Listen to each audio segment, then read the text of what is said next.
Number 1. It was 2 weeks before Christmas, and Mrs. Smith was very busy. She bought a lot of Christmas cards to send to her friends and to her husband's friends, and put them on the table in the living room. Then, when her husband came home from work, she said to him, "Here are the Christmas cards for our friends, and here are some stamps, a pen, and our book of addresses.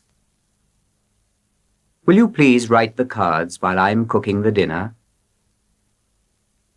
Mr. Smith did not say anything, but walked out of the living room and went to his study.